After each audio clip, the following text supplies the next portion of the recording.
أعوذ بالله من الشيطان الرجيم بسم الله الرحمن الرحيم الحمد لله الصلاة والسلام على رسول الله وعلى آله وأصحابه ثم أما بعد السلام عليكم ورحمة الله وبركاته برادران و خواهران و بینندگان و شنوندگان محترم، الحمدلله که ما و شما از کتاب بناء الاطفال مختصر بناء الافعال، از این کتاب یعنی از 22 باب صرفی، الحمدلله که ما و شما 18 باب را گرفتیم.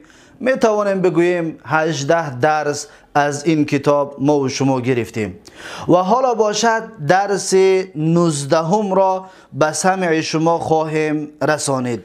هر کسی که این کتاب را دارد پس می تواند صحیفه 14 را بکشاید که در صحیفه 14 چنین می گوید، چنین عنوان گذاری شده است که الباب التاسع عشر، یعنی باب 19 از 22 باب صرفی. و چطوری که شما در اینجا میبینید بنده نوشته کردم که الباب التاسع عشر، یعنی باب 19 از 22 باب های صرفی. باب 19 ما و شما یادتان باشد بنده اینجا نوشته کردم به خاطر وقت را نگرفتن زودتر در ذهنتان بیاید که 22 باب صرفی تقسیم می شود به 4 قسم. 6 باب اول را ثلاثی مجرد می گویند. 6 باب اول نامش ثلاثی مجرد است. با فضل و بزرگی الهی ما و شما این 6 باب را گرفتیم که اونها باب یکم باب نصر ینصرو بود، دوم باب ضرب یضرب بود، سوم باب فتح یفتح، چهارم باب علم یعلم و پنجم باب حسن یحسن، ششم باب حسب یحسب. این 6 باب را با فضل و بزرگی الهی ما و شما خلاص کردیم. بعد از این شروع کردیم 12 باب بعدینه را، 12 باب یعنی قسم دومی از 22 باب را که آنها ثلاثی مزید بودند، نامش ثلاثی مزید. و 12 باب ثلاثی مزید به 3 قسم تقسیم می شد. 1 حرف زیادتی داشت 3 باب، و 2 حرف زیادتی داشت 5 باب، و 3 حرف زیادتی داشت 4 باب. این را هم با فضل و بزرگی الهی ما و شما به آخر رسانیدیم. این 12 باب هم به آخر رسید که این 12 باب عبارت بود از باب اکرم یکرم اکراما، میتونیم باب یکم بگوییم یا باب هفتم، و باب فرح یفرح تفریحا باب دوم یا باب هشتم از 22 باب صرفی، و باب قاتل یقاتل مقاتلتا قتالا و قیتالا باب سیوم یا باب نهم از 22 باب صرفی، و باب انکسر ینکسر انکسارا باب چهارم از باب های ثلاثی مزید، و باب دهم از 22 باب صرفی، و باب اجتمع یجتمع اجتماعا باب پنجم از باب های ثلاثی مزید، و باب 11 از 22 باب صرفی.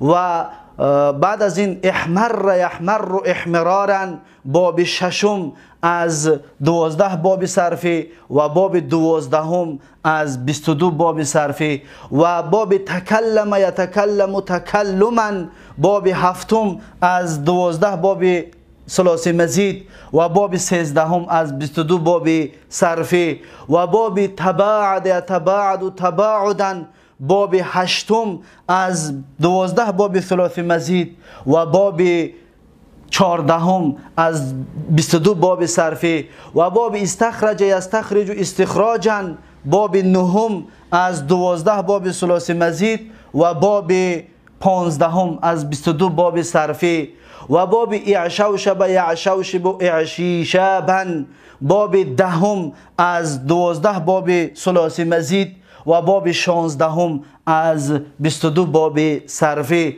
و اجلوذ یجلوذ اجلوذا و این هست باب 17 از 22 باب صرفی، و باب 11 از باب ثلاثی مزید، و آخرین باب ثلاثی مزید 12 باب ثلاثی مزید این باب احمار یحمار احمیرارن بود که این 12 باب ثلاثی مزید و 18 باب از 12 از 22 باب صرفی بود. با این ما و شما این تا اینجا خلاص کردیم.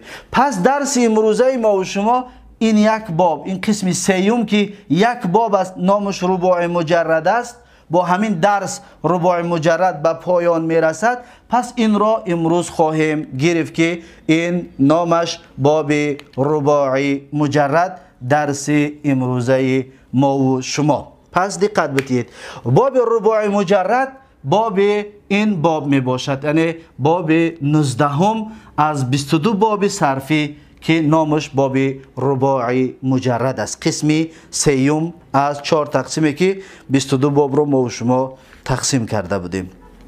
خب میگذاریم به کتاب. صاحب کتاب در صفحه 14 میگوید که الباب التاسع عشر، یعنی باب 19 از 22 باب صرفی. وزنه، وزنی یعنی ترازوی باب 19 فعلل یفعلل فعللتن فعلالا، این وزن این ترازو می باشد. فعلل یفعلل فعللتن فعلالا، این ترازوی باب 19 یا باب رباع مجرد هست. موزونه، اکنون هم وزن این باب 19 ما و شما یا باب رباع مجرد دحرج یدحرج دحرجتن دحراجن هست. پس دحرجه این جر کرد، جر کردن سنگ رو میگویند. مثلا میگه که دحرج زید الحجره، یعنی جر کرد زید حجر را، سنگ را. دحرج جر کرد، یدحرج جر میکند، دحرجتن جر کردن، دحراجن همچنین جر کردن. پس دحرجه فعل ماضی است، یدحرج فعل مضارع است، دحرجتن مصدر هست، دحراجن این را گفتیم میگویند اسمی مصدر که در کتاب های بعدی انشاءالله این را خواهیم خواند که چرا این را اسمی مصدر میگویند. اما هر دو اینها در تاجیکی ترجمهش جر کردن، هر دوش ترجمه جر کردن می شود، فقط این مصدر است و این اسمی مصدر.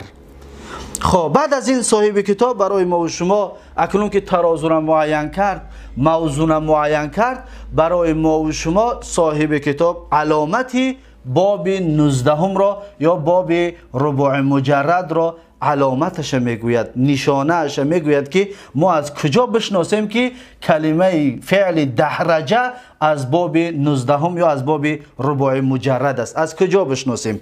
همین را بیان میکند، میگوید که و علامته، نشانه باب 19 ان یکون ماضیه علی 4 احرفین. میگوید که فعل ماضی را میگه دقت بده 4 تا حرف دارد، دقت بدید، ف و عین و دو لام، 4 تا حرف.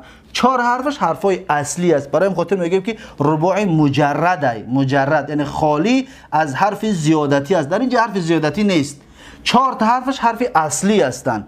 پس میگه که نگاه که میگه ماضیش 4 تا حرف دارد، بان یکون جمیع حروف اصلیتا، میگه دقت بده، میگه همه حرفاش حرفای اصلی است، حرفای زایده نداره اینجا. چطوری که ما و شما در این 12 باب گفتیم یک حرف زیادتی دارد، 2 حرف زیادتی دارد، 3 حرف زیادتی دارد، اما این باب یگان حرف زیادتی ندارد. و مثل این 6 باب اول، 6 باب اول هم حرفای زیادتی نداشت و این یک باب هم حرفای زیادتی ندارد. حرفاش همش حرفاش اصلی هستند، حرفای زایده در این پیدا کرده نمیتوانید. اکنون حالا برای ما و شما علامتش بیان کرد که نشانهش همین است که 4 حرفی اصلی دارد، حرفی زایده ندارد. اکنون برای ما و شما و بناؤه میگوید، یعنی که ساخت باب 19 برای چی است؟ ساختش یعنی که به خاطر چی عرب ها باب 19 را ساختگی هستند؟ برای چی است؟ میگه که للتعدیه غالبا، به مثل باب های ثلاثی مجرد که یکم و دویم و سوم و چهارم گفته بودیم للتعدیه غالبا، غالبا برای متعدی است. پس باب رباع مجرد هم همچنین غالبا برای متعدی است و قد یکون لازمه، لیکن گاه لازم می آید. بسیار وقت متعدی است، گاه از این باب لازم می آید. این را در ذهنتون داشته باشید. اکنون مثال را میارد، میگوید مثال المتعدی نحو دحرج زید الحجره. اینجا را اکنون پاک میکنیم برای نوشتن مثال تا اینکه مثالمون واضح شود و بتوانیم که واضحتر و آشکارتر برای شما بفهمانیم. خب دقت بتید، میگوید که دحرج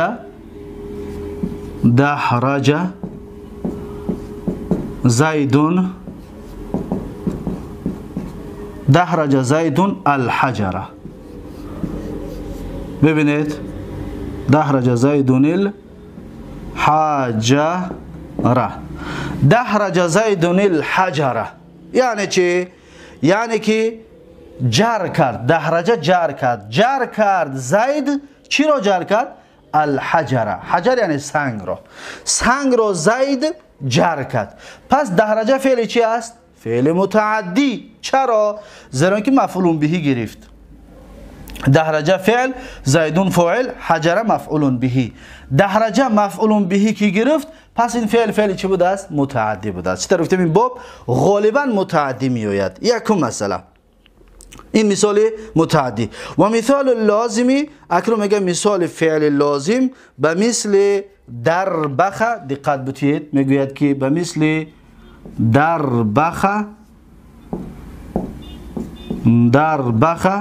زیدون. دربخ زیدون این فعل لازم است. دربخ زیدون این فعل لازم است. دربخ ما و شما به تاجیکی میگیم کوزه پشت. بعضی انسان ها هست که پشتشان میبراید و سراشان پایان میشود، پشتشان میبراید، کوزه پشت. همین را عربا میگن دربخ. دربخ زیدون یعنی که زید کوزه پشت است یا کوزه پشت شد. زید کوزه پشت شد. اکنون دقت بتید، دحرج زیدون الحجره مفعول به دارد، برای این خاطر گفتیم فعل متعدی. اما دربخ زیدون مفعول به ندارد. پس این فعل چی است؟ فعل لازم است. فعل لازم است که این مفعول به ندارد. پس دربخ فعل لازم. خب این بود مثال برای متعدی و برای لازم. برای این باب 19 ما و شما چندین کلمه ها میتونیم برای این بیاریم. مثلا در سوره قل اعوذ برب الناس میگیم که الذی یوسوسو. ببینید یوسوسو، دقت بتید کلمه یوسوسو را. الذی یوسوسو،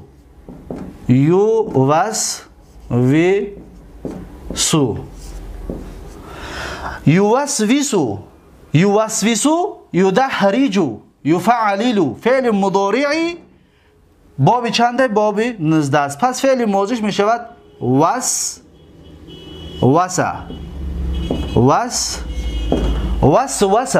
وسوسه یعنی وسوسه کردن. شیطان که در انسان وسوسه میکند به معصیت و گناه، همون وسوسه کردن. ببینید یوسوس فعل مضارعی همین باب چی است؟ باب 19 ما و شما. یا ما و شما در سوره اذا زلزلت میخونیم اذا زلزلت الارض زلزالها. اذا زلزلت، ببینید اذا زلزلت به این طریق است. زلزلت یعنی جنبانده شد. جنبانده شد. زلزلت مجهول فعل ماضی است. اگر که ما فعل ماضی را بخوایم مجهول کنیم میگیم دال را دمه میکنیم ری را کسره میشه دحریجه. زلزله، دقت بتید، زلزله فعل ماضی معلومش چی بوده است؟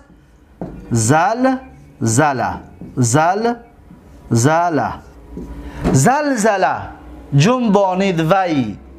زلزلت جنبانده شد. اما این ت را گفتیم ت علامتی مؤنث بودن است که ارض زمین مؤنث که هست، این ت حرف تانیث نشانه مؤنث بودن رو در فعل آورد که زلزلت الارض.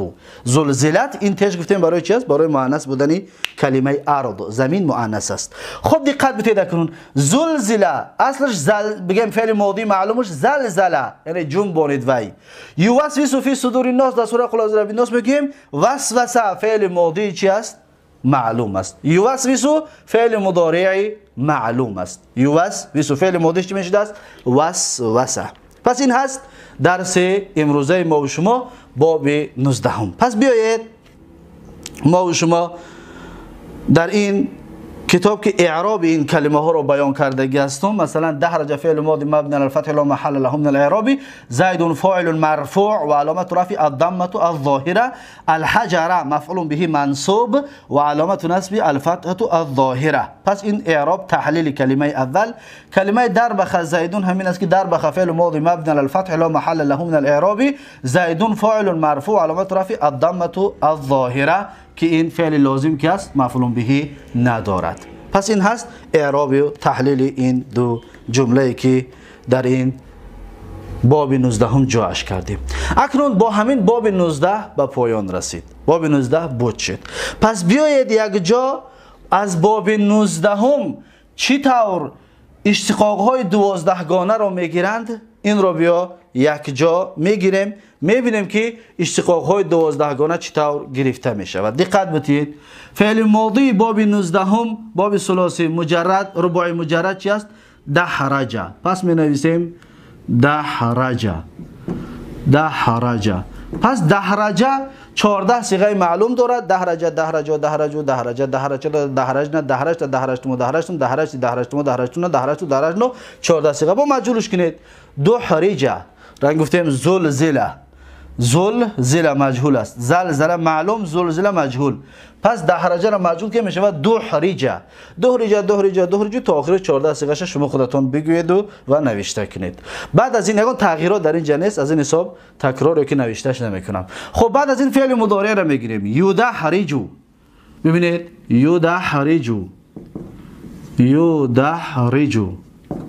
یدحرجو یعنی جر میکند. دحرجه جر کرد، یدحرجو جر میکند. یدحرجو فعل مضارع معلوم است. پس 14 صیغهش به این طریق میاد که یدحرجو یدحرجانی یدحرجون، تدحرجو تدحرجانی یدحرجن، تدحرجو تدحرجانی تدحرجون، تدحرجن تدحرجانی تدحرجن، ادحرجو ندحرجو 14 صیغه معلومش. اگر بخوام اینو مجهول کنیم فقط همین کار میکنیم، یدحری را میکنیم خلاص. یدحرجو مجهول فعل چی است؟ فعل ماضی است.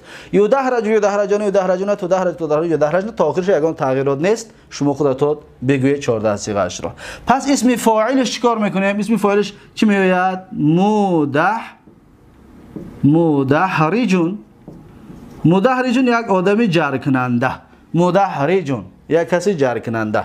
6 صیغه دارد. مدحرجون مدحرجان مدحرجون مدحرجتون مدحرجتون مدحرجاتون. 6 صیغه اش را شما خودتون بگویید. خب اسم مفعولش چی میشود؟ مدحرجون. مدحرجون یعنی یک چیزی جر کرده شده. مدحرجون یک چیزی در کرده شده. همچنین هم 6 صیغه دارد، 6 شکل دارد. 3 مذکر 3 مؤنث شما خودتون بگویید. بعد از این فعل جهد است که لم یدحرج. لم یدحرج یعنی جر نکرد و در زمان گذشته. پس این 14 صیغه دارد و مثل فعل مضارع 14 صیغه معلوم و 14 صیغه مجهولش رو شما خودت بگید که لم یدحرج لم یدحرج لم یدحرج لم تدحرج لم تدحرج لم یدحرجن، لم تدحرج لم تدحرج لم تدحرج لم تدحرج لم تدحرج لم تدحرجن، لم ادحرج لم ندحرج 14 صیغه معلوم با مجهولش کنید. لم یدحرج لم یدحرج لم یدحرج همچنین 14 صیغهش. بعد از این فعل نفی است که لا یدحرج لا یدحرج یعنی جر نمیکند و در زمان آینده. لا یدحرج همچنین و مثل فعل مضارع 14 معلوم 14 مجهول دارد، دیگه تغییرات نیست، فقط در اولش لا نافیه دارد و بس. شما خودتون 14 صیغه معلوم مجهول شد بگید. پس فعل امرش میشه دحرج. دحرج یعنی جر کن تو. دحرج. دحرج معناش چیه؟ جر کن تو. فعل امر هست. پس این 6 صیغه دارد. دحرج، دحرجا، دحرجو، دحرجی، دحرجا، دحرج نه. 6 صیغه این. و فعل نفی لا تدحرج. لا تدحرج. لا تدحرج معناش جر نکن تو. لا تدحرج جر نکن تو. 8 صیغه معلوم دارد. لا تدحرج، لا تدحرجا، لا تدحرجو، لا تدحرجی، لا تدحرجا، لا تدحرجنا، لا ادحرج، لا ندحرج. 6 صیغه معلوم. 14 صیغه مجهول دارد. شما خودتان بگید و مثل فعل مضارع مجزوم میاد که آخرش ساکن دارد. پس اسم زمان و مکانش به مثل چی است؟ به مثل اسم مفعول هست. اسم مشترک که گفتیم 4 چیز رو در بر میگیرد. اسم مفعول مدحرجون، اسم زمان مدحرجون، اسم مکان همچنین مدحرجون، مصدر میمی همچنین میشه مدحرجون. 4 چیز به یک وزن میاد. فقط از جمله از کلمه میفهمیم که کدام یکی از این 4 هست. خب اسم آلت از باب 19 یا از باب رباعی مجرد نمی آید و اسم تفضیل همچنین نمی آید. اسم آلت و اسم تفضیل گفتیم خاصی 6 باب اول ثلاثی مجرد است و بس. پس این هست درس امروزه ما و شما. با همین یک باب رباعی مجرد با آخر رسید. درس آینده انشاءالله ما و شما بابهای رباعی مزید که 3 باب است 3 درس دیگر میکنیم. با همین این کتاب به پایان میرسد و ما و شما هر کسی که حفظ کرده ایستاده باشد تا به امروز 3 درس دیگر قطعی 22 باب صرفی را از خود میکند با تمام اشتقاقهایش که این بسیار مهم و بسیار لازم و ضرور هست. بارک الله فیکم و جزاکم الله خیرا. امیدوار هستم که از این درس ها فایده به دست آورده باشید و تا درس آینده یکایک شما رو به الله تبارک و تعالی میسپارم. هر کجایی که باشید سلامت و موفق و سربلند باشید. بارک الله فیکم و جزاکم الله خیرا و السلام علیکم و رحمت الله و برکاته.